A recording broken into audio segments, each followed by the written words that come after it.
Perdón.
Sí.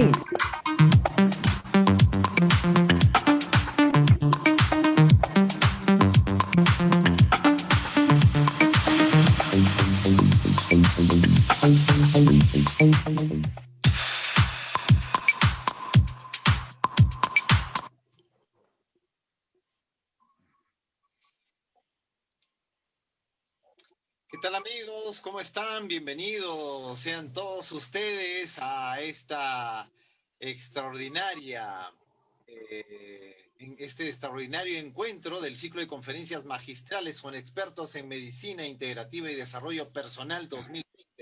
Muy contentos de dar inicio a la jornada del día de hoy.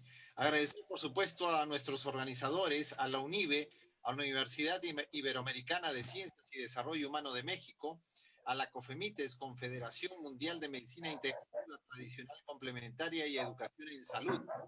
Agradecer a nuestros auspiciadores, por supuesto, a Bien de Salud, a la Sociedad Internacional de Medicina Naturista, a New Athletic, al doctor Rojas, Productos Naturales, a Global Natural Health, al Centro de Orientación Nutricional Naturista Perú-Cuba, a la Academia de Ciencia, Tecnología, Medicina y Terapias Alternativas, a los extraordinarios productos de la milenaria, Mentes Sin Límites, Biomac y a la Organización Mundial de Ciencia y Naturopatía.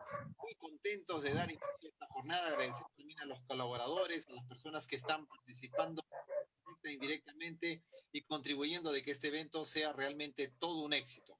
Para dar inicio a este evento, porque vamos a escuchar una conferencia muy interesante, amigos y amigas, vamos a presentar al director de COFEMITES Perú, al doctor honoris causa, también naturópata, muy prestigiado, a nuestro amigo el doctor Alex Filio Rojas, que le damos la bienvenida, un aplauso virtual para iniciar esta jornada maravillosa. ¿Cómo estás, Alex? Gracias, Fernando. Gracias por la presentación. Te agradezco de todo corazón y agradecerle a todas las personas que ya se están conectando. Gracias a Dios, una bendición poder iniciar un día más con estas conferencias muy importantes y de verdad contento por presentar el día de hoy a un gran maestro. Vamos a tener el honor de escuchar a un gran médico que, por cierto, le tengo un gran aprecio, un gran cariño por la calidad de ser humano, por la calidad de médico, investigador y profesional de mucha trayectoria. Hemos tenido la oportunidad de compartir congresos importantes en México, en Madrid, en España también, y de verdad es un honor tenerlo hoy presente al maestro Claudio Esteve Dulín, que yo sé que les va a encantar a todos. Quiero agradecer a todos los participantes. Por favor, mantengan sus micrófonos apagados. Es importante porque estas conferencias las estamos grabando y posteriormente las vamos a volver a escuchar. Entonces, para que quede bien la grabación, les pedimos la colaboración de apagar las cámaras y sus micrófonos, por favor. Eso es muy importante. Con respecto, Fernando, esta semana nos han llamado muchas personas, ya cada vez hay más personas que están participando, ya el día de mañana se cierran las inscripciones a las conferencias, porque ya el 25 estamos prácticamente terminando este gran evento, esta gran jornada que inició el 25 de agosto y con una gran aceptación, gracias a Dios. Bueno, Fernando, muchas gracias a todos y a escuchar y aprender con un gran maestro. Muchas gracias. Sí, hoy día tenemos a Sarvjit Singh, ¿verdad? Sí. ¿Ella está con Sí, nosotros? también. Sí, tenemos una amiga, por favor. Hoy Una día amiga que nos vamos está a colaborando mucho. Estamos muy contentos de que esté con nosotros Sarvijit Singh. Ella es empresaria peruana, hindú, de Fit Catering, postres saludables. Ella es Magister MBA en Administración y Dirección de Empresas de la Universidad Internacional de Valencia, España. También licenciada en Negocios Internacionales de la UPC Perú. Entrenamiento en Alimentación y Salud Integral de la Universidad de Stanford, Estados Unidos. Está con nosotros Sarvijit, a ver si puede hacer su aparición para Bueno, presentarla y darle la más cordial bienvenida. buenas tardes. Sarvijit, Quiero activar la cámara, pero dice que ustedes me tienen que activar la cámara. a ver, vamos a ver si aquí voy a lanzar acá. Ok, ahí estoy. Gracias, Sarvijit, bienvenida y el micrófono es todo tuyo. Muy buenas tardes, gracias por la presentación. Bueno, en primer lugar quiero agradecer a todos los organizadores, a ustedes por hacer posible todas estas conferencias tan importantes que realmente están cambiando vidas. Quiero agradecer al doctor Alex Filio, a usted, al señor Fernando Perales, a todo el equipo logístico que viene trabajando detrás durante mucho tiempo y arduamente, y por supuesto también a los auspiciadores, y felicitar de sobremanera a los participantes que han tomado la decisión y se sienten motivados por aprender sobre medicina integrativa, nutrición y desarrollo personal. Bueno, a lo largo de estas jornadas intensas y tan enriquecedoras, se han hablado diversos temas, ¿no? Se han hablado diversos temas en bienestar nuestro. Hemos entendido que el bienestar es integral, que importa nuestra salud física, nuestra salud emocional, nuestra salud y la parte social también es muy importante, ¿no? Entonces, quiero resaltar algunos temas que realmente son muy valiosos. Todas las conferencias son valiosas, pero hay cosas que quisiera resaltar, ¿no? Que nos ha ayudado a nuestro crecimiento personal, como el ser agradecido, practicar el agradecimiento diario. Nos enseñaron aquí a hacer eso, nos enseñaron también a meditar, ¿no? A practicar el mindfulness, nos han enseñado también a cuidar nuestro entorno, quienes nos rodean, porque todo es energía. Si nos rodeamos de buenas personas, vamos a actuar de la misma manera. Vamos a tener esa energía y esa fuerza para seguir adelante. También de sobremanera se ha hablado mucho de lo que es la nutrición, ¿no? Los especialistas, los doctores aquí han enfatizado en que una nutrición balanceada y nutritiva va a hacer el efecto en nuestra vida, va a significar que tengamos una buena salud, ¿no? Entonces, al respecto, yo como empresaria, hace 2 años inicié esta empresa de Fit Catering y estoy en el rubro de alimentos vegetarianos y veganos. Desde mi postura, realizamos lo que es el catering y los postres saludables, pero no se abrió la empresa así por así. Se abrió porque queremos difundir conciencia, salud, alimentación y por supuesto que me sumo a las acciones de los organizadores, a seguir difundiendo esto día a día y a brindar mis conocimientos también. Si en algo puedo aportar, creo que todos podemos aprender de todos. Aquí estoy como una humilde servidora. Solamente decirles que es imprescindible que incorporemos alimentos nutritivos, naturales, libres de tanto proceso. La industria nos ha vendido tanto y nos hemos adaptado a la industria y tenemos que regresar a lo natural, ¿no? Es así que la madre tierra nos lo da todo. Hoy ya depende de nosotros tomar acción, cuidarnos y amarnos. Bien, recuerden comer sano, ser felices y vivir mejor. Muchas gracias por este espacio. Dios los bendiga a todos. Gracias.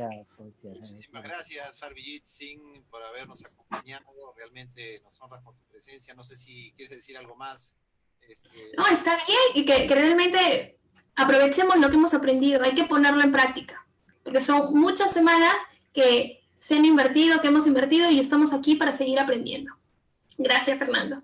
Bien, entonces le damos gracias a nuestro amigo Alex Filio Rojas. Gracias, Sarvi, gracias por todo el apoyo y un fuerte abrazo. Bueno, bendiciones, estamos en contacto, Sarvi. Gracias. Gracias. Muy bien, entonces continuamos, doctor Alex Filio. Adelante, Fernando, con la presentación del maestro. Muy bien, amigos y amigas, estamos contentos de presentar a un gran profesional con un gran tema, un tema muy interesante y único. Hay que prestar mucha atención: epigenética médica, nutrigenética y nutrigenómica.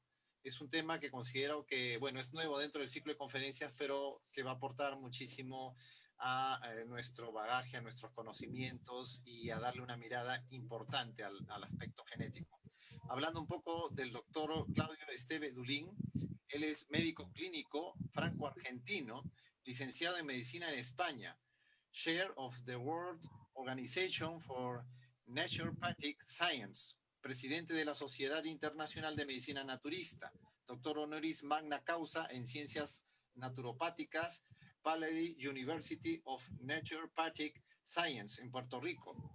Miembro de la Sociedad Latinoamericana de Fitomedicina, máster en urgencias y emergencias sanitarias del Gobierno de Canarias, España, máster en Medicina Estética, España, de la Universidad Católica de Cuyo, ex médico del Hospital de Alta Complejidad Juan Domingo Perón, Formosa, Argentina, especializado en nutrición clínica de la Universidad de Favaloro, máster en naturopatía, Asociación Naturista en Buenos Aires, experto universitario en homeopatía, Universidad de León, España, presidente del Congreso Internacional de Alternativas Médicas del Distrito Federal de México.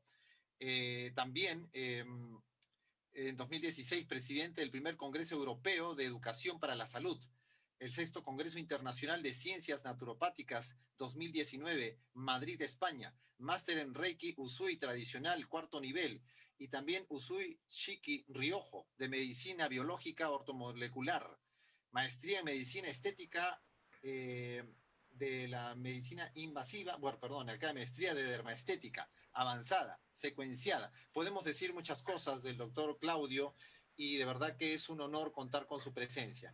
Muchísimas gracias, doctor, y démosle un fuerte y caluroso aplauso virtual al doctor Claudio Esteve Dulin.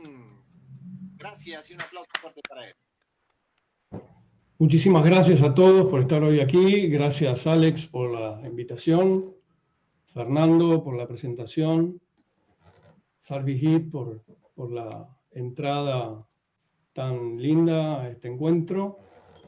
Vamos a ir directamente al tema de hoy, que es la epigenética, la nutrigenómica y básicamente la alimentación humana, ¿sí? Y cómo hoy, como en la actualidad, empieza a cobrar muchísima importancia a nivel científico, si bien en otros momentos se le daba mucha importancia desde el punto de vista técnico, hoy en día sí podemos decir que se está investigando a nivel internacional, ¿no? Así que bueno, muy importante.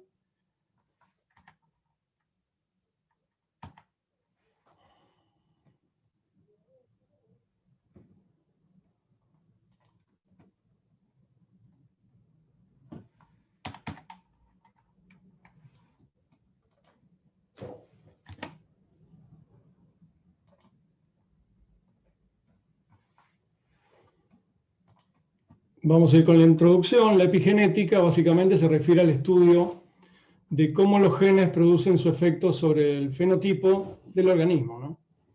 Cómo los acontecimientos que se producen en los periodos perinatales, sobre todo, ¿no? Y prenatales y postnatales. Ya lo vamos a ir viendo a lo largo de la ponencia. El término epigenética fue acuñado por Waddington en 1939, un poquito de historia de lo que es la epigenética actual. Y en 1865 Gregor Mendel sienta las bases de la genética, básicamente. Weismann concebiría que las células se especializaban al perder información genética. Y Spearman, que simplemente desactivaban información. Y el término epigenética fue acuñado por Conrad Waddington en 1942, como la rama de la biología que estudia las interacciones causales entre los genes y sus productos que dan lugar al fenotipo. Obviamente Watson y Crick luego muestran el modelo de doble hélice alfa en 1953, y Holliday propone por primera vez en 1987 el posible rol de la epigenética en la herencia de enfermedades. Epigenética, como estudio de los cambios en la función de los genes, que sí son heredables, sin modificación de la secuencia de ADN, pero estos cambios también pueden ser reversibles. Se les llama epimutaciones. En 1990 inicia el estudio de genes concretos con procesos determinados, y en el 2000 las interacciones que ahora entienden a gran escala como genoma, metaboloma, conjunto de procesos biológicos, redes de señalización y todo interacciona obviamente entre sí y con el medio.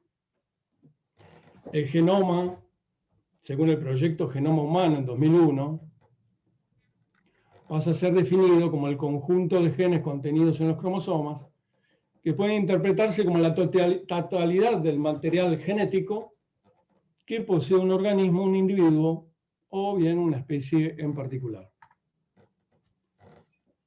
En el estudio puntualmente del genoma humano en enfermedades complejas, vamos a ver la variabilidad genética humana, la genética en relación con el medio ambiente y obviamente el estudio de las bases genéticas en enfermedades complejas, ¿no? En la enfermedad en general también. El profesor Bruce Ames, Jury Director y Pilot Project, señaló que los single nucleotic polimorfismos, polimorfismos simples de los nucleótidos, son la principal fuente de variación genética asociada a los diferentes efectos de la interacción entre el gen y el medio ambiente. Este polimorfismo de nucleótido simple se puede definir como cambios en una base del ADN y suele ocurrir con una frecuencia aproximada de 1 en 300. Es un área muy interesante y muy larga, muy profunda. Los propios nutrientes pueden modificar los efectos de los genes. Esta es la importancia hoy de la nutrición personalizada, por ejemplo, que lo vamos a ver más adelante. Obviamente yo recomiendo totalmente la dieta vegana, vegetariana, como profesional, ¿no? Y para mejorar la salud y prolongar la longevidad.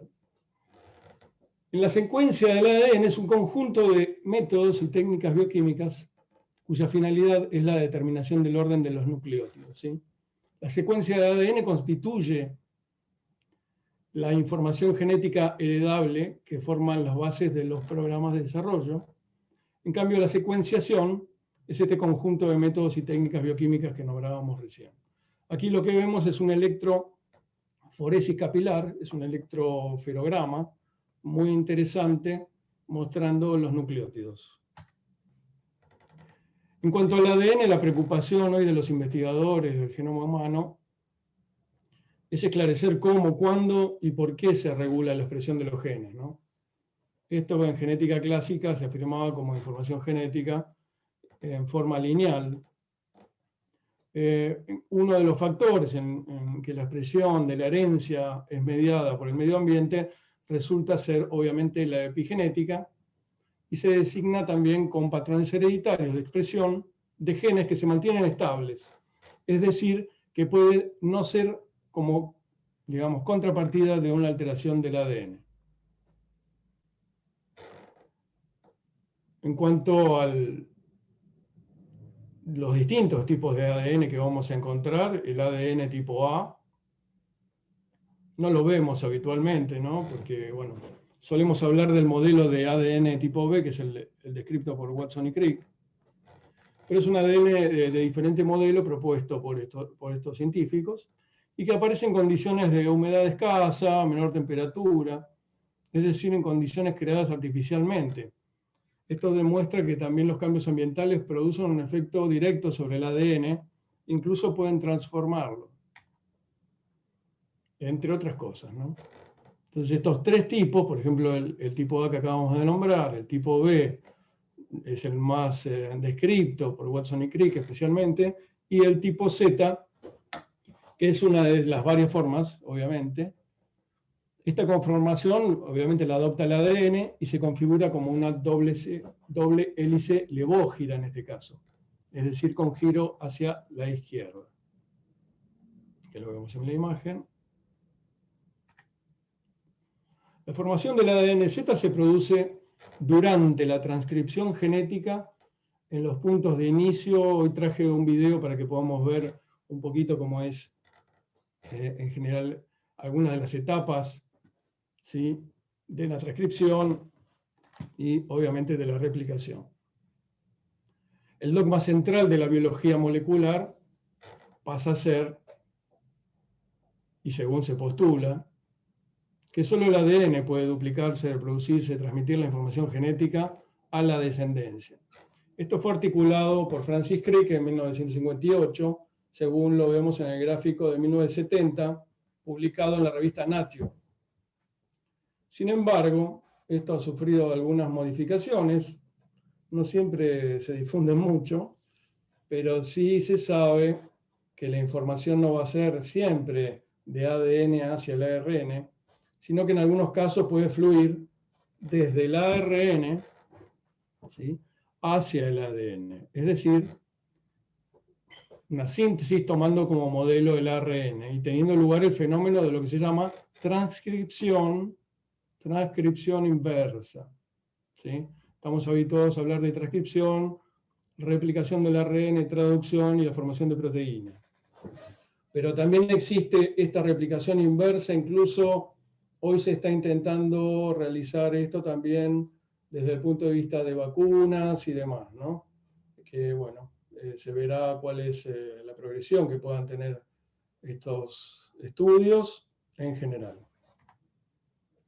Principales enzimas implicadas en la replicación del ADN son las que conocemos, la helicasa, obviamente la topoisomerasa, las primasas, la ADN polimerasa y obviamente la ADN ligasa. ¿Sí? Los fragmentos de Okazaki los vamos a ver puntualmente en un video muy aclarador que voy a presentar hoy de pocos minutos, pero para que podamos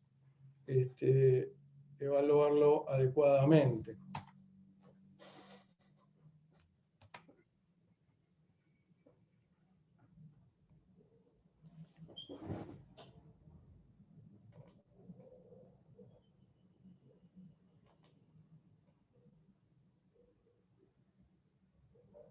Tiene varios aspectos, la replicación en general.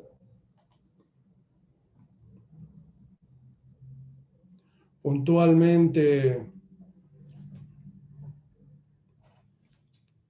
es semiconservativa y una nueva cadena complementaria. Primero se desenrolla y se rompen los puentes de hidrógeno por un proceso ayudado por la enzima helicasa, que vemos allí. Las proteínas enlazantes de cadena sencilla evitan que se vuelvan a unir. Eso crea una burbuja llamada de replicación, aumentando la velocidad de replicación en distintas áreas del ADN. Cerca de un extremo de la burbuja se va a formar lo que se llama horquilla de replicación.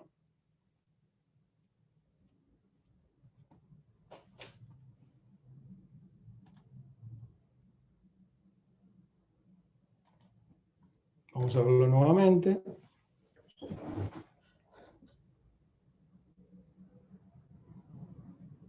Proceso muy interesante, muy complejo.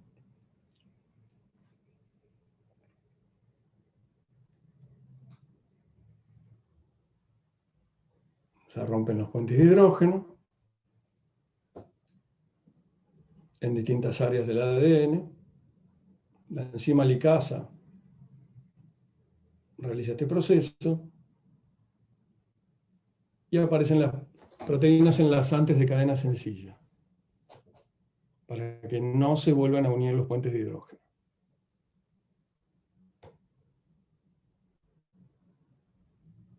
Se crean las burbujas de replicación, muchas.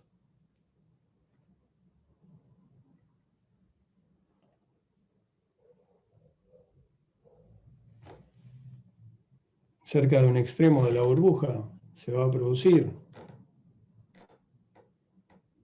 separada por la ADN polimerasa, lo que vamos a llamar una hebra conductora.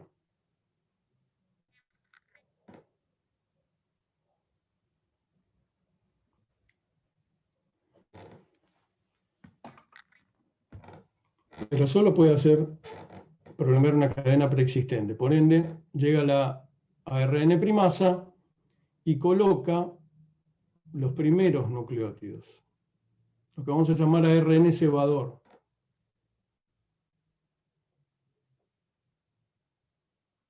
A partir de este proceso, ahora sí, la ADN polimerasa puede empezar a colocar los nucleótidos complementarios a medida que se va desplazando. Adenina, citosina, guanina y timina.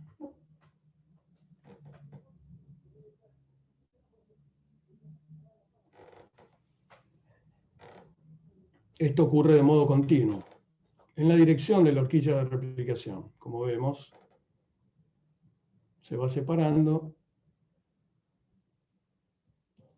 y produciéndose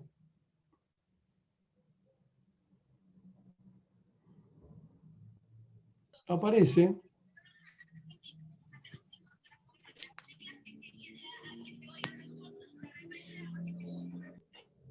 con más detalle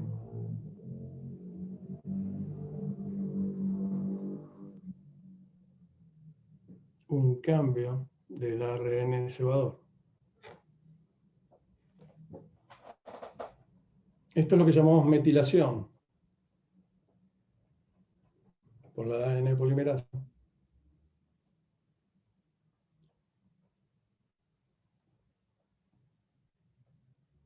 Desprendiéndose, obviamente, con producción de energía, que se va a usar para la polimerización.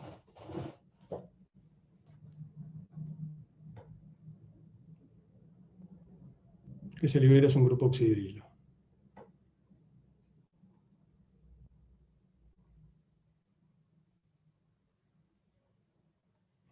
La hebra rezagada es la nueva cadena que crece de modo discontinuo. Por ende, la ARN primasa va a crear un ARN cebador nuevamente.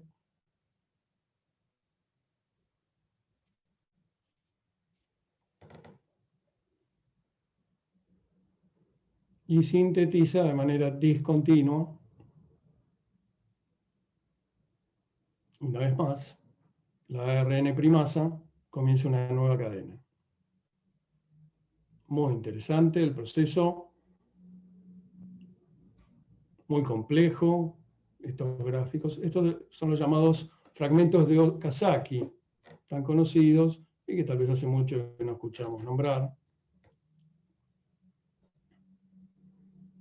Luego, obviamente, que el ARN cebador va a ser transformado por la ADN polimerasa en ADN, como vemos en la imagen.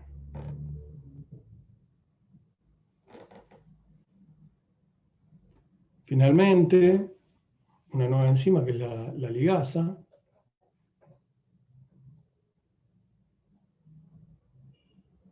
va a continuar con el proceso,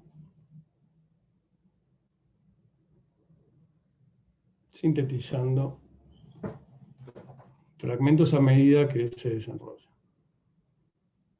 La nueva cadena es una copia exacta de la otra cadena parental. Ahí vemos un resumen de lo que llamamos la burbuja de replicación, ¿sí?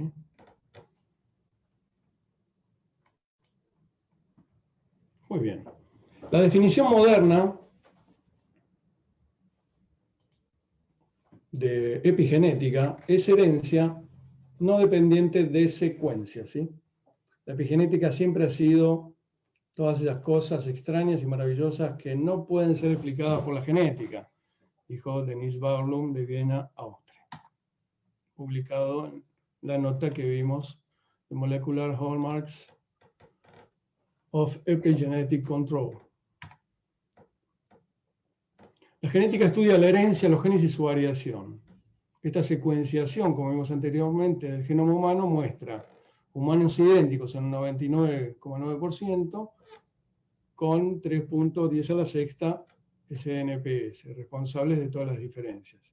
Y aproximadamente unas 1000 mutaciones que pueden ser responsables luego de enfermedades, diabetes tipo 2, obesidad, problemas vasculocerebrales y cáncer. Cualquier cambio en la secuencia de nucleótidos de ADN es considerado una mutación.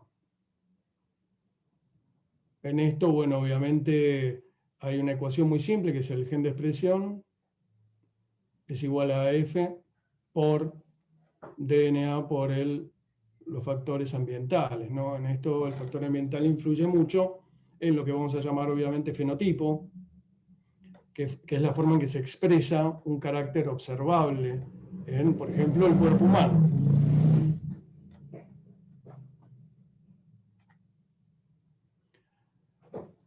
¿Cómo se saben las diferencias de célula madre adultas, su destino? ¿Cómo conocen esto?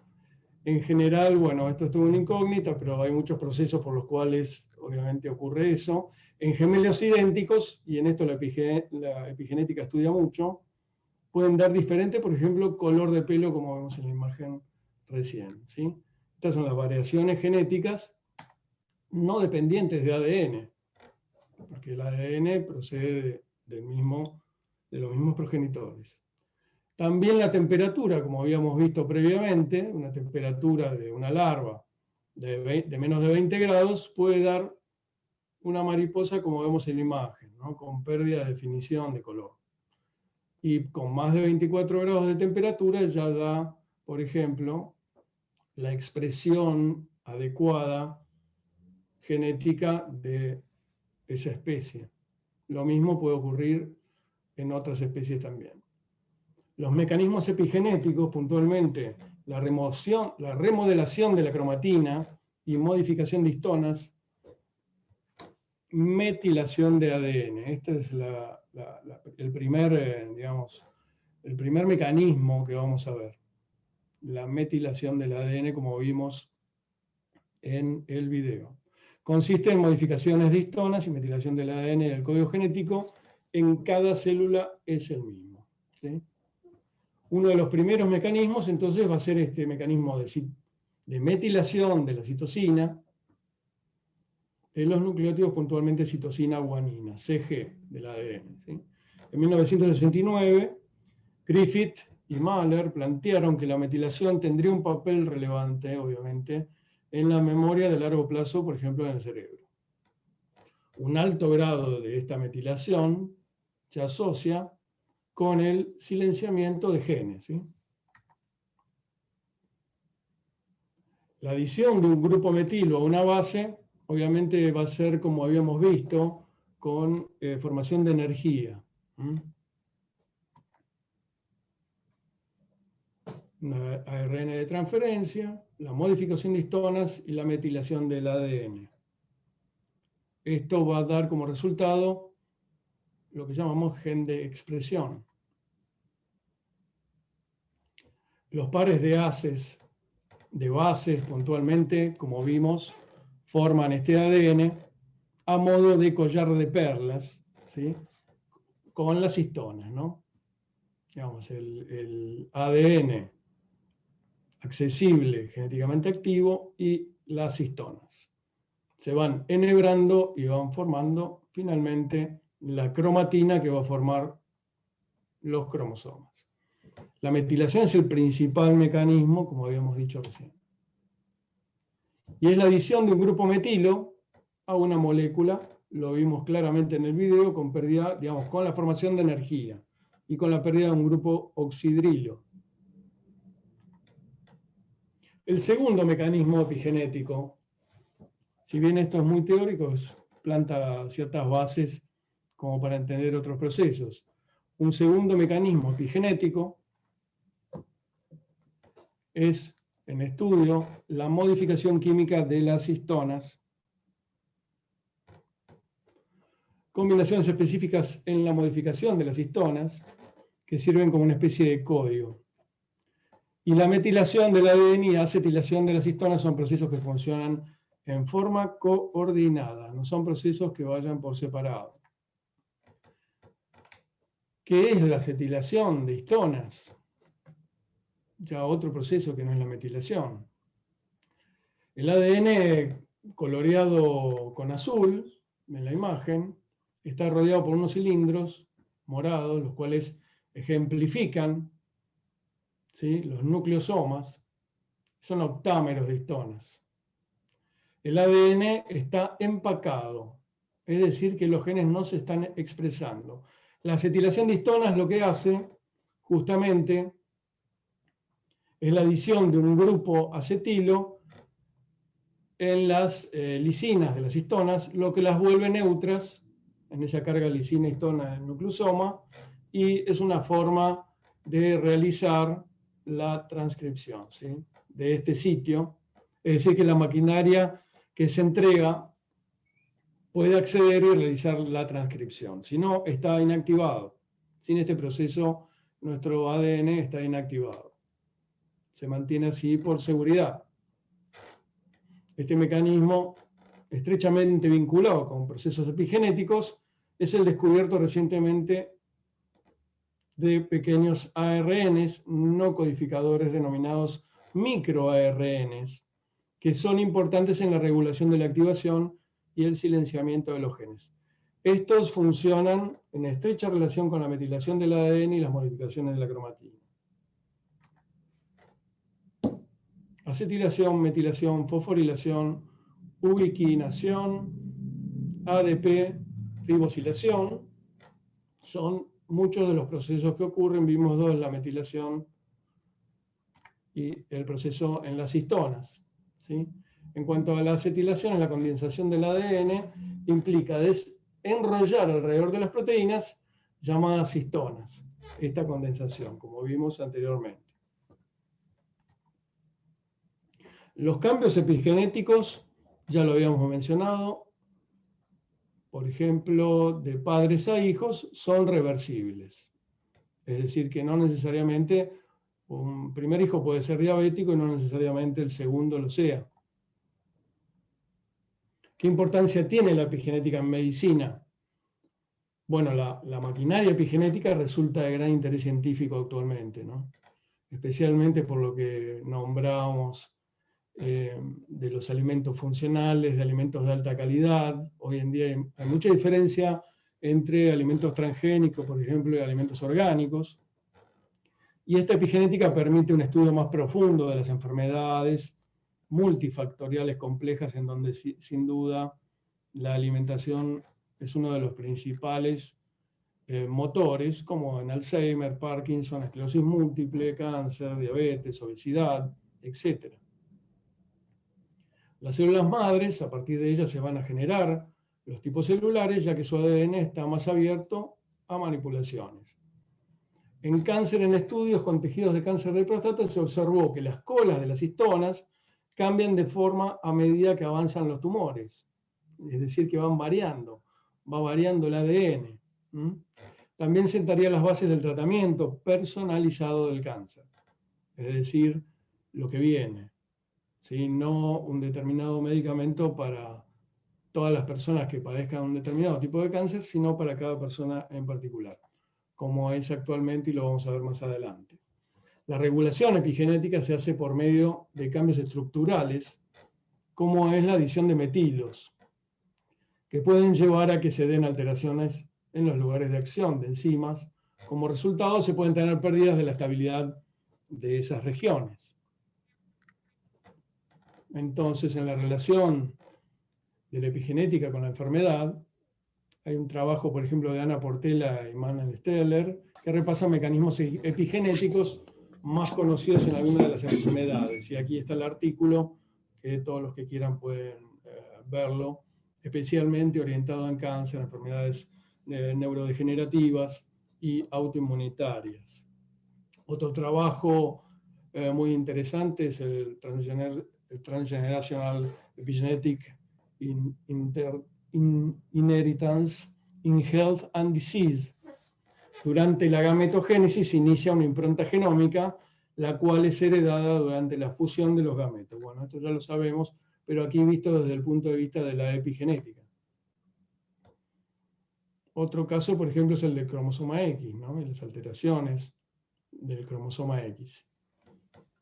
La impronta genómica que da en la regulación de la dosis compensatoria del cromosoma X. Las enfermedades ligadas a este pueden ser debidas a la presencia de un número normal de copias de cromosoma X, como vemos en imagen.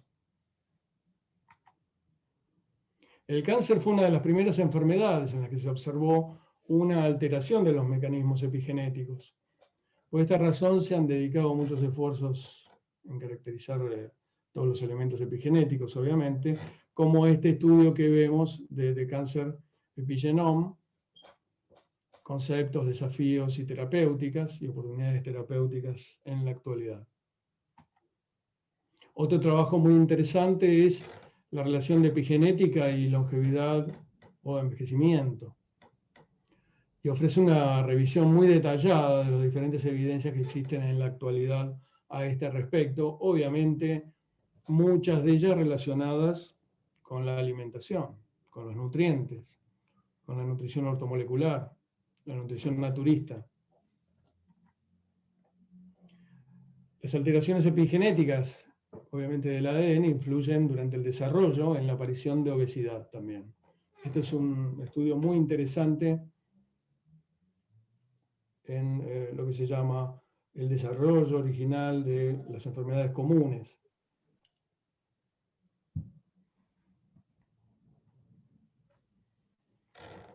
En neurobiología, la epigenética avanza y hay participación de los mecanismos en diferentes aspectos de la neurobiología.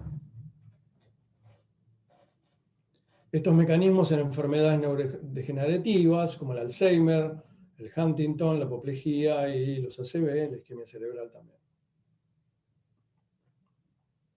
Muestro estos artículos para que vean la evidencia científica de respaldo que existe al respecto de la epigenética y del tema que estamos tratando hoy en la actualidad.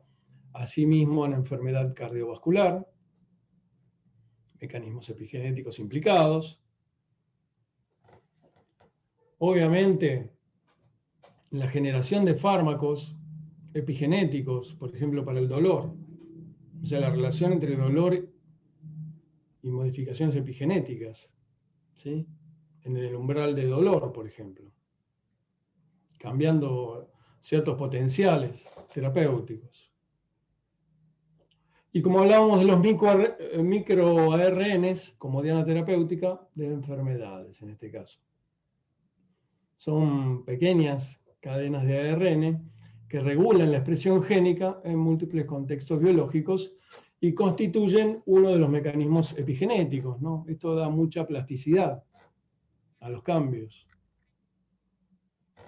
Y ni hablar, obviamente, de cáncer, que es uno de los peores problemas de la actualidad, en donde se calcula que en los países desarrollados el 50% de las personas van a fallecer por cáncer en 2030. Entonces, hay mucho por hacer al respecto, desde la alimentación, desde el estilo de vida, desde la meditación, de las prácticas de yoga, de qigong, de tai chi, de reiki, etcétera, ¿no?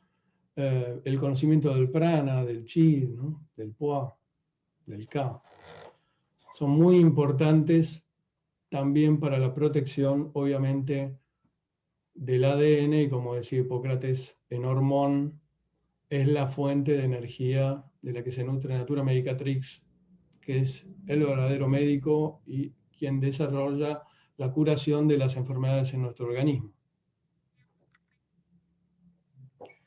Bueno, como habíamos mencionado, va a haber eventos en el periodo prenatal. Tiene mucho que ver en esto la nutrición, por ejemplo, de la dieta en la embarazada, pero también el nivel de toxemia que tenga ese organismo, el estrés al que pueda ser sometido la embarazada, los venenos y pesticidas de la alimentación, los alimentos transgénicos, etcétera, etcétera. Todos los componentes son muy, muy importantes. Obviamente en el periodo postnatal ya directamente en la... aquí puntualmente se habla de obesidad, hipertensión, generalmente síndrome metabólico, que es lo que se está produciendo, pero digamos que lo que ocurra en el periodo postnatal va a intervenir obviamente en todas las enfermedades. No es que el niño nace, digamos, condenado a determinadas enfermedades, sino que como el ADN es plástico, se va a acomodar a distintos estímulos externos que pueden ser también perjudiciales, así como beneficiosos. El postnatal es una de las áreas más estudiadas en la actualidad, especialmente en animales, lamentablemente. Por eso se hacen ratas manipuladas contra ratas en ambiente natural. Bueno, eso marca generalmente lo que es la fase 1 de la mayoría de los estudios a nivel mundial. También epigenética y psiquiatría, o sea, un área que hasta el momento no parecía tener mucha relación con el ADN, ¿no? Con la herencia, con las secuencias, ¿no? Con el ARN, menos todavía. Sin embargo, la vulnerabilidad se refiere a la predisposición causada por un grupo de factores de riesgo genético y ambiental. Por ejemplo, los venenos. Los venenos también intervienen a nivel energético en el organismo, ¿sí? Poseen vibraciones muy bajas, generan alteraciones en la función endocrina, etc. No es que solamente nos intoxican o nos matan, sino que generan cambios muy sutiles también en el organismo y en el campo electromagnético. La heredabilidad es la proporción de varianza entre la vulnerabilidad, ¿sí? En la vulnerabilidad para el desarrollo de un trastorno que es debida a la influencia de los genes directamente. Por ejemplo, en el trastorno bipolar, se sabe que un fármaco estabilizador, que es el valproato, inhibe la enzima HDAC y que las histonas desetiladas en conjunto con el ADN no metilado conllevan a la expresión de los genes. O sea, tiene un doble efecto, ¿no? No siempre los fármacos son benéficos en la actualidad. Por ejemplo, pueden llevar a ciertas alteraciones. Hay evidencia, en el caso de la esquizofrenia, de que la deficiencia de ácido fólico y polimorfismo de genes están relacionados con el metabolismo del folato y asociados con la esquizofrenia, ¿sí? O sea, ya producen alteraciones en el metabolismo, posibles cambios genéticos que puedan ocurrir. Son relativamente fijos y de cambiar no cambian inmediatamente. Si bien el ADN es muy plástico, requiere de cierto tiempo de nueva adaptación a nuevo ambiente, a nuevas costumbres, a nueva alimentación, etcétera, etcétera, ¿no? Y en esto hace pie lo que llamamos nutrigenómica, un área epigenética dentro de la nutrición. Es una de las ramas, y la rama principal de la genómica, que pretende proporcionar un conocimiento molecular, es decir, genético, sobre los componentes de la dieta que contribuyen a la salud mediante la alteración de la expresión y o estructura según la constitución genética individual, ¿sí? Según cada caso en particular. Hipócrates ya lo decía, que tu alimento sea tu medicina y que tu medicina sea tu alimento, obviamente, hace unos cientos de años, ¿sí? La nutrigenómica considera al alimento como el factor esencial de la conexión genes-medio. Por ejemplo, una persona que vive en una zona muy céntrica, a veces el único contacto que tiene con la naturaleza es a través de una ensalada o de una fruta, ¿sí? Prácticamente el resto de su vida es cemento y plástico, ¿no? Y aire contaminado, tal vez. De ahí la importancia de los alimentos orgánicos también, obviamente, especialmente en las grandes ciudades. Esta interacción de nutrigenética con nutrigenómica la vamos a ver entre los alimentos y los genes. Puntualmente, ayer se hablaba mucho de dieta general, lo que llamábamos epidemiología geográfica. Se trataba de identificar y documentar. Luego aparecieron los alimentos funcionales, de los que tanto hablamos, ¿no? Y que son tan buenos para la salud, alimentos y remedios a la vez, ¿sí? Que bueno, obviamente todos estamos utilizando y recomendando también a los pacientes en general, para fortalecer la salud, para prevenir enfermedades. Y entramos ya en un área de lo que es la nutrición personalizada, pero que bueno, ya Hipócrates lo tenía, obviamente, cuando estudiaba los temperamentos y distintos signos de las personas, identificaba de esta manera la nutrición. También en la Ayurveda, obviamente, se hacía de igual manera, y en la medicina china, por supuesto, también. También en la antigua medicina árabe. Es decir, que la nutrición tampoco es para todo el mundo igual, sino que puede variarse relativamente según la situación de la persona, el tipo genético, el tipo constitucional, la psiquis, etc. Aquí ya aparecen kits de análisis personales y bueno, y mucho de nutrición. Y lo nuevo es lo que llamamos nutrición comunitaria, es decir, la creación de bases de datos de ADN de los nutrientes, su interacción con el ADN humano, la epidemiología molecular, los alimentos biotecnológicos. Obviamente allí entraría el estudio de algunos alimentos transgénicos y su incidencia en la salud, alimentación como prevención primaria, y los complejos alimentos-medicamentos, como habíamos visto en alimentos funcionales, ¿sí? Las herramientas genómicas, el primer enfoque basado en la hipótesis tradicional era que los genes y proteínas específicas daban una expresión y esta era influida directamente por los nutrientes. Y el enfoque de la biología de sistemas piensa en los genes, en las proteínas, pero en señales metabólicas que están asociadas con nutrientes específicos, con regímenes, con estilo de vida, con medio ambiente también. Entonces, ¿cuáles son las diferencias entre nutrigenética y nutrigenómica?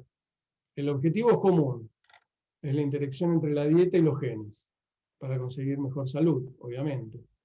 La nutrigenómica estudiaría la influencia de los ingredientes de la dieta en el genoma directamente y pretende relacionar los diferentes fenotipos resultantes con las diferencias en la respuesta genética y o celular del sistema biológico.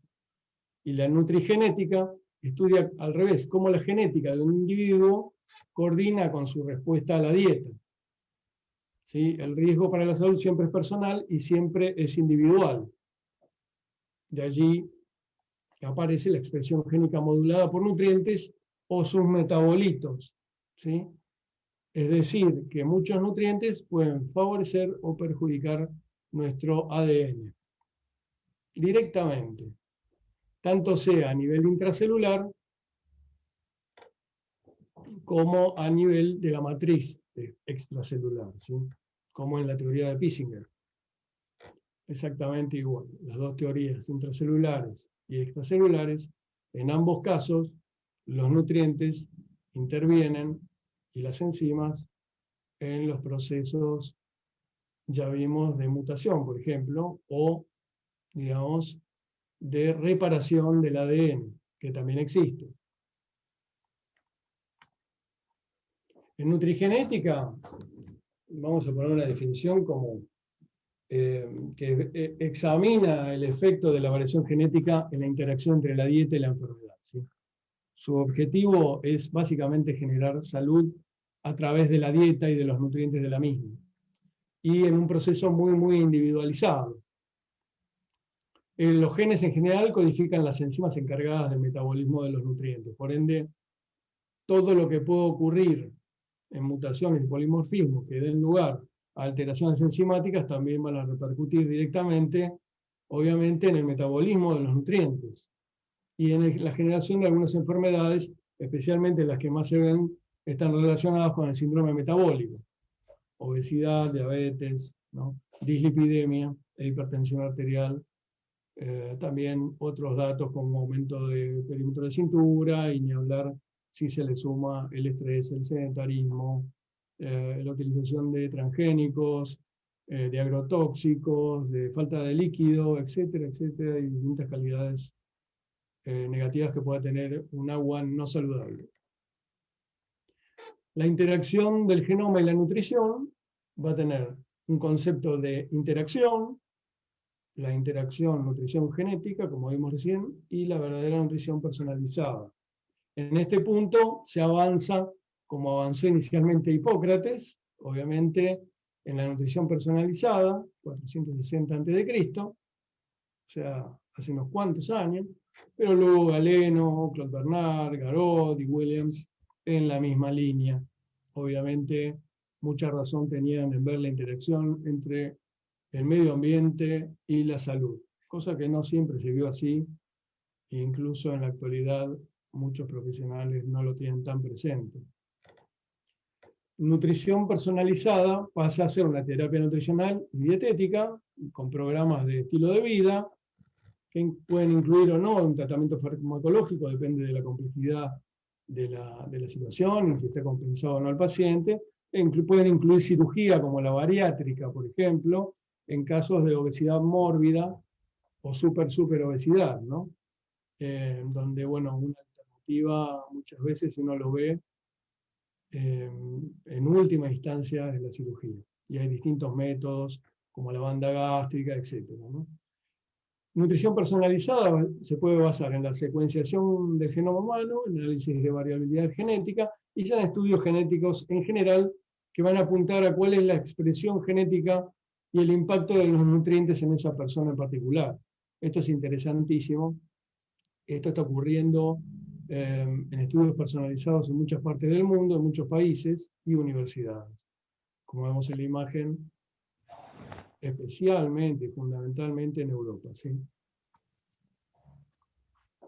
Esta relación del genotipo con el ambiente es la relación directa entre epigenómica y enfermedad, ¿sí? Así que el medio ambiente hoy ya está demostrado que tiene total incidencia en la salud, pero también en la producción de enfermedad y en las alteraciones y desarmonía del organismo, ¿no? Es decir, cuando el organismo empieza a desequilibrarse, entra en periodos de pseudoenfermedad, de agudización y luego de cronificación. Estas son bases moleculares de la interacción entre genes y nutrientes, entre genes y pesticidas, entre genes y estrés, entre genes, calidad del agua, etc. Así que ahí estamos viendo cómo la salud, la dieta y los factores genéticos son importantes ya pasan a estar dentro de nuestra agenda, ¿sí? Cuidar nuestro ADN. No solamente cuidar nuestra estética, cuidar nuestros órganos y nuestras células, sino ahora también cuidar nuestro ADN. Salud dieta, dieta y genómica y salud genómica. Todo una interacción. Los conceptos, como vimos anteriormente, la aparición de nutracéuticos, uno de los objetivos de la nutrigenómica es el uso de estos nutrientes más compatibles con nuestro genoma. Son algo así como fármacos preventivos, ¿sí? Lo mismo son las dietas son hoy remedios preventivos, las frutas son remedios preventivos, los crudos son alimentos preventivos, los podemos llamar remedios naturales, ¿no? Entonces, el concepto que va a aparecer en cualquier alteración genética habitualmente y mutaciones es lo que vamos a llamar metabolómica. La nutrigenómica, la metabolómica y la dieta son un link entre el fenotipo y el seguimiento del tratamiento con pautas nutricionales. El papel de la metabolómica va a estar en la identificación de respondedores y no respondedores a los tratamientos, las causas metabólicas del mismo, ejemplos de los perfiles metabólicos y la relación de tratamiento dietético y los perfiles, ¿sí? Algo parecido veía Hipócrates con, obviamente, las diferencias que veía entre las personas, entre los temperamentos, entre los humores, etc. Esta es una visión más técnica de lo que ya veía Hipócrates hace cientos de años. Por lo visto, el padre de la medicina estaba muy avanzado también en la observación. Va a haber nutrientes esenciales, como los aminoácidos esenciales, y los no esenciales, algunos de ellos que fabricamos nosotros en condiciones normales, como la vitamina, por ejemplo, D, ¿sí? Y obviamente muchos de ellos, como el EPA, el DHA, ¿sí? O la relación omega 3, omega 6, van a ser fundamentales hoy en la actualidad, especialmente en la metabolómica, en la relación proteína-metabolito-fenotipo. Es decir, que cuando cambiamos y estudiamos las áreas en nutrigenómica y metabolómica, sabemos que distintas proteínas o que distintos grupos de alimentos pueden cambiar el fenotipo de una persona. Transformar a una persona obesa en una persona con normopeso, por ejemplo, ¿no? Sería un ejemplo muy, muy interesante de epigenética nutricional. Y no siempre solamente nutricional, muchas veces tiene que participar, por ejemplo, el ejercicio, la práctica de yoga, o de tai chi, de kung fu, de qigong, las caminatas, cualquier deporte, obviamente, es personalizado y aceptable. Se van a apoyar en el genoma, en el transcriptoma, en el proteoma y en el metaboloma. ¿Sí? Esto tiene mucha profundización. El transcriptoma sería, no lo habíamos nombrado, sería el conjunto completo de moléculas de ARN mensajero presentes en una célula, tejido u órgano. Muy importante. Así es el ingreso de un nutriente a través de un transportador dentro de la célula. Esta es la visión intracelular, obviamente, y el efecto en los factores de transcripción. Y cómo puede luego deducirse en la producción de determinada proteína para determinada enzima, para determinada función. Así es directamente cómo funciona. Es un proceso casi automático. Obviamente que en condiciones normales y en condiciones ideales mucho más, ¿no?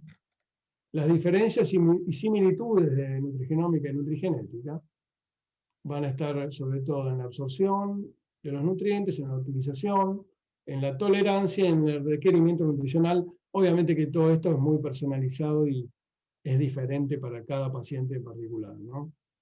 Así que de allí, bueno, la utilización de suplementos nutricionales tiene que ser una cuestión muy, muy personalizada, profesional y consultante, ¿no? Como los ácidos grasos y esta relación omega 3, omega 6, no olvidemos que en la antigüedad teníamos una relación 1 a 1 y el hombre moderno tiene una relación 1 de omega 3 por 6 de omega 6, lo cual genera un cuadro inflamatorio generalizado en el organismo y también un daño en mediano a largo plazo del ADN. Por ende, démosle mucha importancia, por ejemplo, al omega 3. Eso es parte de la nutrigenética también, ¿no? Y darle bolilla también a lo que son los alimentos funcionales. Por ejemplo, los receptores para retinoide, la utilización de provitamina A, etc. ¿Sí? El estudio de los receptores de dichas vitaminas a nivel hepático. Los perfiles de expresión génica se pueden utilizar con 3 fines distintos en una investigación en nutrición. Proporcionar pistas sobre el mecanismo, ayudar a identificar genes, proteínas y metabolitos, que pueden ser tóxicos, y ayudar a identificar y caracterizar los mecanismos moleculares. ¿Para qué? Y bueno, para estudiar la diversidad genómica de grupos étnicos. Esto puede afectar la biodisponibilidad de nutrientes, puede afectar el metabolismo, la variación interindividual de la alimentación, según la cultura, según el lugar del planeta, según el nivel económico, geográfico, el clima, como vimos con la mariposa, ¿no? El sabor, la absorción de los nutrientes. Y bueno, y otro tercer punto que, bueno, lamentablemente sigue existiendo y en gran medida en la humanidad, que es la malnutrición. Tanto sea por falta de alimentos como por exceso de alimentos. Puede haber malnutrición en cualquiera de los dos casos. Y obviamente la aparición de patologías. ¿Cómo se estudia? ¿Sí?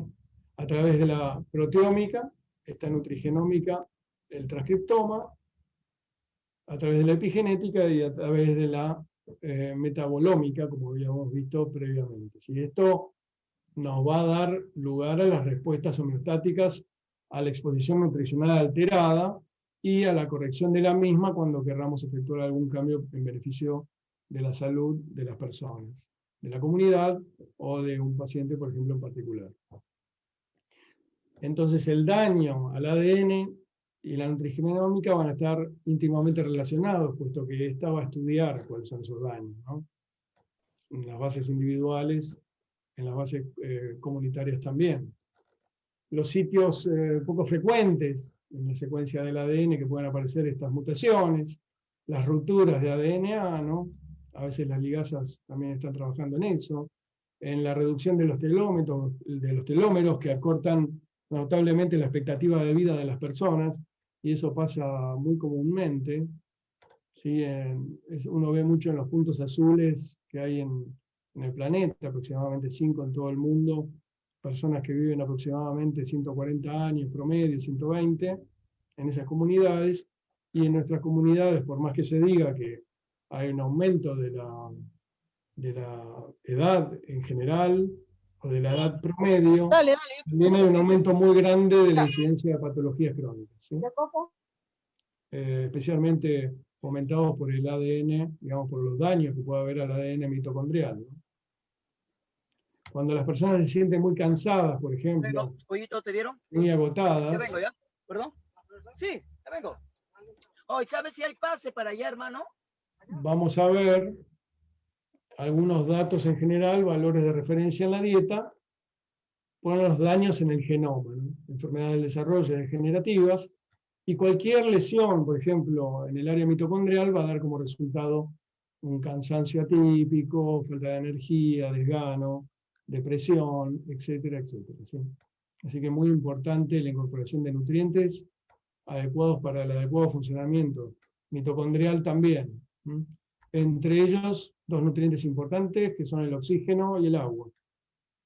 Una relación directa, por ejemplo, en enfermedades monogénicas como la celiaquía, la intolerancia a la lactosa, la hipercolesterolemia familiar congénita, la fenilcetoluria o la galactosemia, y en otras poligénicas como la obesidad, ¿no? Las que vemos en síndrome metabólico, enfermedad cardiovascular, que es, digamos, de lo principal que hay en el mundo hoy, enfermedad cardiovascular en el hombre y diabetes en la mujer, pero osteoporosis, cáncer y neurodegenerativas también, ¿no? Factores exógenos y factores endógenos, obviamente, relacionados con estilos de vida. Este es un estudio muy interesante sobre el apetito humano y cómo muchas empresas, claro, trabajan sobre este aspecto que tenemos, ¿no? De comprar, por ejemplo, productos no tan saludables, como se nombraba en la introducción del día de hoy, respecto de qué alimentos vamos a elegir, ¿no? Entonces, bueno, se trabajan los colores, a veces una presentación llena de colores, la verdad no tiene ningún nutriente saludable dentro. Es muy interesante, ¿sí? El control del apetito es un factor muy importante a tener en cuenta en cualquier tratamiento general. Las bases moleculares de las enfermedades neurodegenerativas, obviamente la relación entre nutrigenómica y Alzheimer, o Parkinson, o esclerosis múltiple, como habíamos visto previamente. Lo mismo en obesidad, síndrome metabólico y cáncer. Los estudios genéticos están avanzando. Sin duda, sobre todo los efectos biológicos de los nutrientes, de los alimentos ricos en pesticidas, o bioactivos que dependen de una serie de procesos fisiológicos, ¿sí? En la absorción, el transporte, la biotransformación, la unión, ¿no? Es decir, nuestro organismo se va a formar de aquellos alimentos, nuestra casa personal se va a formar de aquellos alimentos que ingiramos. Si nosotros comemos alimentos de baja calidad, transgénicos, ¿no? Que son como ladrillos de telgopor, luego esto va a incidir directamente, obviamente, en nuestra salud, pero también va a incidir en nuestro ADN, en la aparición de mayor cantidad de mutaciones y en los polimorfismos comunes. De ese modo, el alimento pasa a tener un valor fundamental. Incluimos el aire y el agua, por supuesto, ¿no? Van a intervenir directamente en la regulación génica, en la transducción de señales y en alteraciones de la estructura del ADN, en los factores de transcripción y produciendo cambios epigenéticos ¿sí?, en la expresión también de los genes. Aquí tenemos una nanoimagen, por ejemplo, del genoma humano, muy interesante lo que se logra en la actualidad. Fíjense que es casi una huella digital del ser humano. Si lo comparamos, el único animal que más se nos parece, prácticamente es idéntico, si mal no recuerdo, de una alteración en el cromosoma aquí 19, es el gorila. Por ende, obviamente siempre digo, ¿no?, cuanto más nos aproximamos a la alimentación vegetariana y crudívora del gorila, bueno, por supuesto que más vitales, más fuertes, más sanos vamos a estar. Siempre considerando que, bueno, obviamente la incorporación de pesticidas hoy en la alimentación, hay una tendencia mundial a los alimentos orgánicos, obviamente. ¿Por qué? Y bueno, porque inciden muchísimo, como dijimos, en la salud, en la vibración del cuerpo y en el metabolismo en general.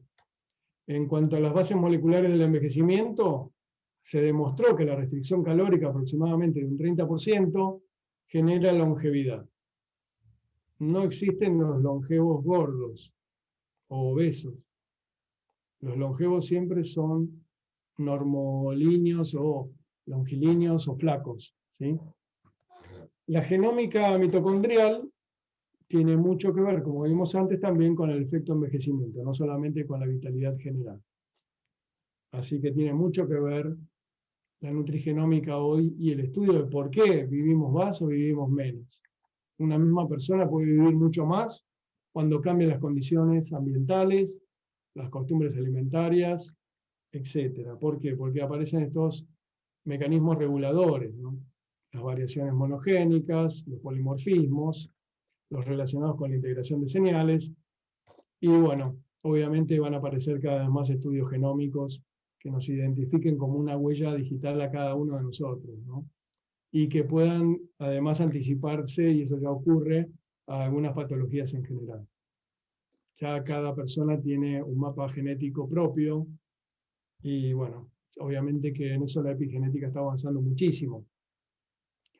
El estrés oxidativo, el metabolismo lipídico, la nutrigenómica, en distintas patologías, va a incidir, por supuesto, incluyendo la osteoporosis, que es un daño muy importante que se le hizo especialmente a las mujeres en los últimos años, cuando se les retiró el uso de la terapia solar, ¿no?, de los baños de sol, irresponsablemente, y bueno, hubo un pico de incidencia de osteoporosis, motivo por el cual hoy se le da mucha importancia, por ejemplo, a la vitamina D dentro de la dieta. ¿Por qué? Porque incide también a nivel del ADN.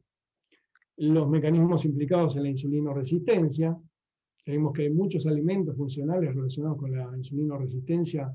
En general es un tema que me apasiona, puntualmente. En diabetes, la utilización de alimentos funcionales y de dietas puntuales.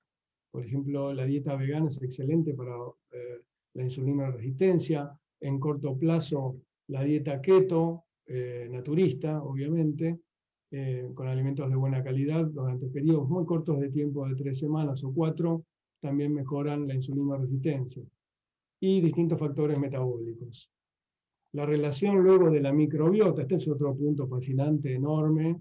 Hoy lo vamos a ver muy superficialmente, pero cómo esta microbiota, ¿no?, este área del cuerpo humano que hoy llamamos también el segundo cerebro, tiene que ver con enfermedades neuropsíquicas, neurodegenerativas, con aumentos con la pérdida del control del estrés, por ejemplo, y la aparición, obviamente, como se está viendo, de autismo, Parkinson, Alzheimer, etcétera, esclerosis múltiple y otro tipo de esclerosis lateral amiotrófica y otros tipos de patologías en general. Así que démosle mucha importancia a lo que ingresamos en nuestro organismo, tanto en alimento, como lo que decimos, como lo que, si podemos seleccionar, escuchar, y en nuestra actividad general durante el día. La regulación de la ingesta y el gusto, como determinante de la conducta alimentaria, también son un factor que utilizan mucho algunas empresas, por ejemplo, para vendernos algunos productos, introduciendo en ellos glutamato monosódico, por ejemplo, y directamente van a interaccionar con nuestro microbioma, y alterando nuestra nutrición. Así que es muy importante el uso de probióticos para nuestra salud también, ¿sí? Hoy por hoy, yo considero, tal vez por una preferencia, al kefir como uno de los principales probióticos hoy para mejorar la salud humana. En cuanto a biología y medio ambiente, bueno, vamos a hablar de deporte, de mecanismos moleculares, de test. Ya aparecen los test nutrigenéticos aplicados al deporte, como la cafeína, la teína, ¿no? El uso para mejorar el metabolismo, generalmente por la citocromo hepática, la P450, obviamente, pero la teína también, el té blanco, el banchá, por ejemplo, ¿no? El rooibos, para las personas que quieren bajar de peso, para las embarazadas, puede utilizarse también. Y la dieta contribuye de manera significativa para el tratamiento del cáncer en todo el mundo, obviamente, pero también para producirlo, ¿sí? Y es altamente dependiente la producción de cáncer, según el Fondo de Investigación Mundial para el Cáncer, el Instituto Americano de Investigación del Cáncer, para la generación, pero también para el tratamiento del cáncer en general. Eso es importantísimo, considerando que el 50% de las personas lo van a padecer, y esto fue probado, obviamente, en animales también. Un dato puntual por ejemplo, otro elemento, que es el butirato, ¿no? Que interviene mucho en el metabolismo. Son básicamente ácidos grasos de cadena corta. Van a medir, por ejemplo, en la generación de cáncer, o sea, inhiben la generación de cáncer de colon. Son mecanismos con un efecto apoptótico sobre la célula tumoral, una vez que se generó el mismo. Así que fíjense qué interesante, porque hoy ya se está indicando el butirato, por ejemplo, ¿no? Como complemento nutricional, pero también lo podemos ver en la espelta, ¿sí? En el trigo entero, en algunos cereales especiales, como el trigo burgol, como el arroz yamaní, etc. Una relación de isoflavonas, ¿no? Con la posmenopausia, la lunacina con el riesgo de cáncer, reduciéndolo, el omega 3 como vimos, etc. ¿No? Los beneficios de EPA y DHA, en la prevención de enfermedades cardiovasculares sobre todo. ¿Y cuáles son las perspectivas? Bueno, en cuanto a la metabolómica y proteómica, identificar los biomarcadores, incorporar biobancos incluso con información cruzada de dieta-enfermedad, o sea, un proceso muy, muy interesante, especialmente apuntando a la tecnología actual, ¿no? Obviamente que queda mucho. Algunos dispositivos que se están utilizando para la detección, por ejemplo, de glucosa alta, de frecuencia cardíaca, de algunas pautas que nos den sobre cómo está el metabolismo de la persona en general, ¿no? Los cuentapasos, tan interesantes, las detecciones sanguíneas, obviamente, los estudios genéticos, el estudio de la gota de sangre, que se está utilizando en muchos spa a nivel internacional. Y bueno, el objetivo obviamente va a ser comerse nuestro genoma. Yo recomiendo siempre dentro de una dieta naturista, vegetariana, vegana, ¿no? Obviamente, sin hacer sufrir por demás a nuestros queridos hermanos animales, como está ocurriendo en la actualidad, motivo por el cual se generan las zoonosis y enfermedades como las que la humanidad está padeciendo en este momento, ¿no?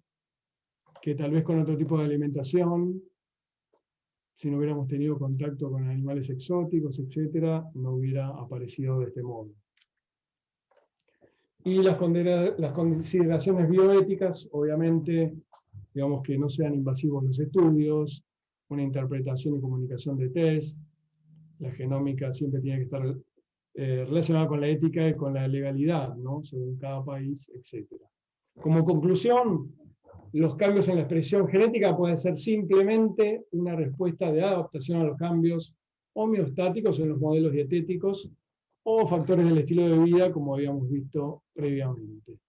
Los patrones de expresión de genes solo pueden ser útiles en la práctica clínica cuando los patrones son evidentes en una muestra de fácil acceso, ¿no? No cuando tomamos un órgano de un paciente para estudiarlo, por ejemplo, ¿sí? O hacer biopsias, etc. ¿no? Tiene que ser de fácil aplicación A veces los dispositivos ayudan mucho, y obviamente que es una ciencia joven, la nutrigenómica y la epigenética, están, como se dice en general, en pañales, pero con mucho por darnos en el futuro, especialmente en el área de medicina integrativa, de medicina natural, a nivel mundial. Es una promesa, sin duda, ¿sí? Especialmente los condicionantes de estilo de vida, ¿no? En el alcoholismo, en las drogas, en el uso de algunos fármacos bastante tóxicos, etcétera, etcétera, y cómo incide en nuestro metabolismo. Así que bueno, muchísimas gracias por estar hoy presentes, escuchar esta ponencia, y bueno, sin más, una recomendación de la Organización Mundial de la Salud sobre la iniciativa 5 al día, que es que debemos consumir al menos 5 frutas y verduras por día para mantener la salud. Doctor, le agradecemos muchísimo, muy interesante todo lo que nos ha compartido.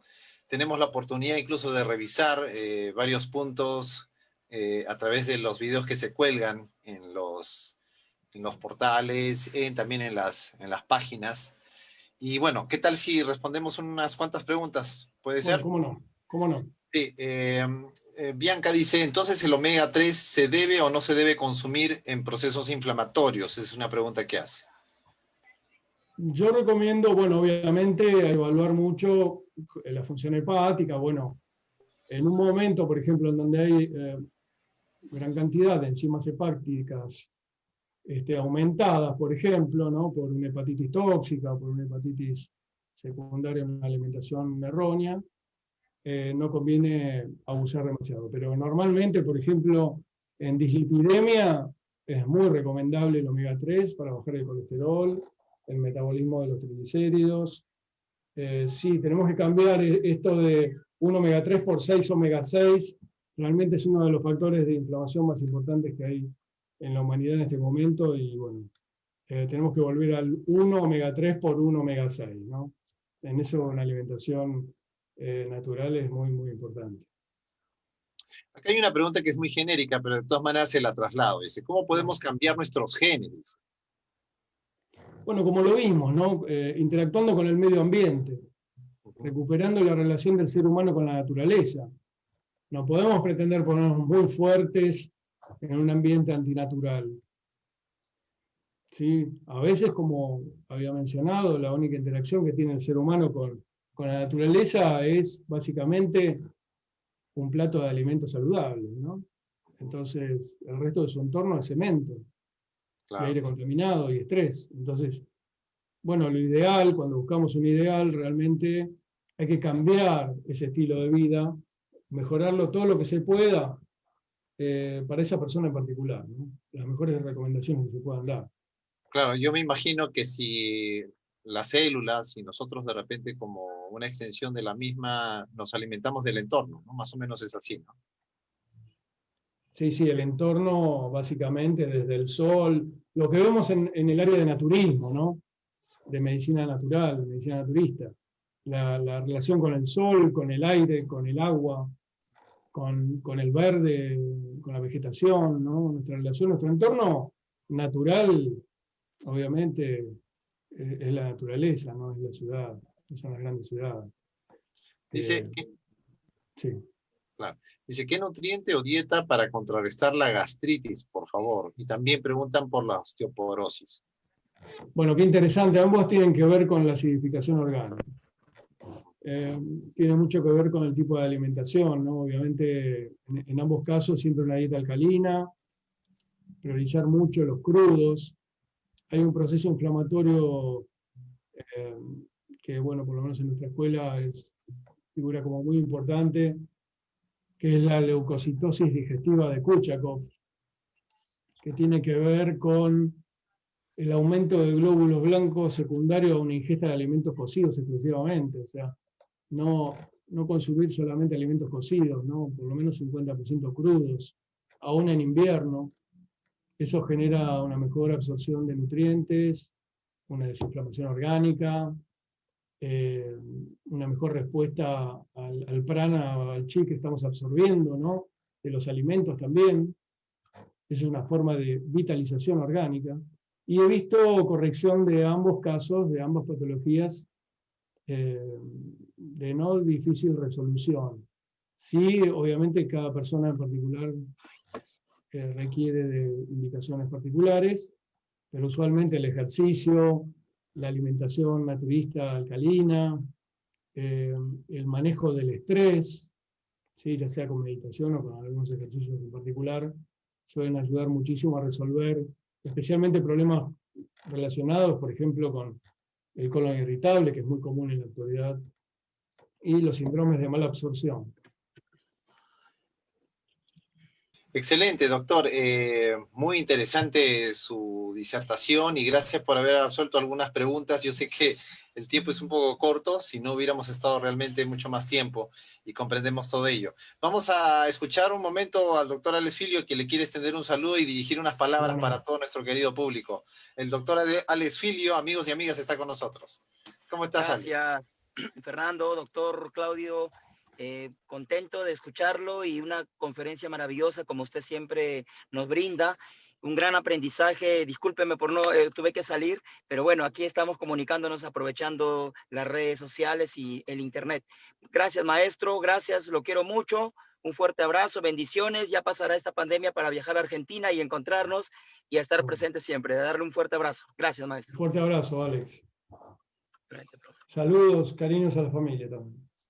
Gracias al doctor Alex Filio, que estuvo con nosotros, y por supuesto muchísimas gracias al doctor Claudio Esteve Dulín, que nos ha acompañado y nos ha ilustrado, nos ha permitido dar un paso importante de gigante el día de hoy.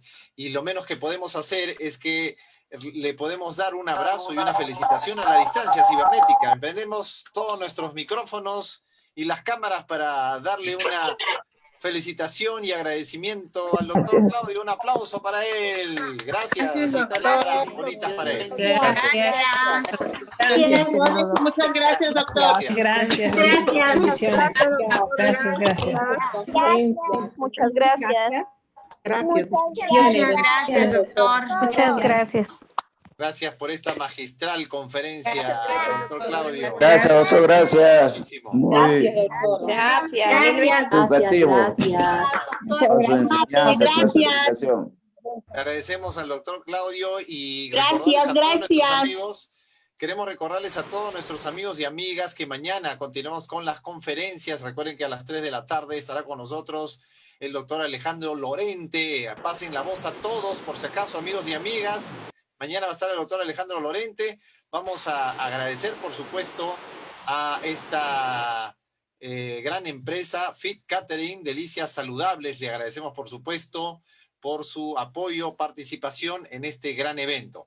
Gracias, amigos y amigas. Ya saben, mañana el doctor Alejandro Lorente a las 3 en punto. Pasen la voz, compartan los enlaces. Esto es muy valioso, muy importante que todos conozcamos sobre estas poderosas herramientas. Nos encontramos el día de mañana, amigos y amigas. Ya saben, mañana nos encontramos. Éxitos y felicidades. Mañana, gracias. Hasta mañana. Gracias. México, hasta mañana. Gracias. Gracias, Perú, hasta mañana. Gracias.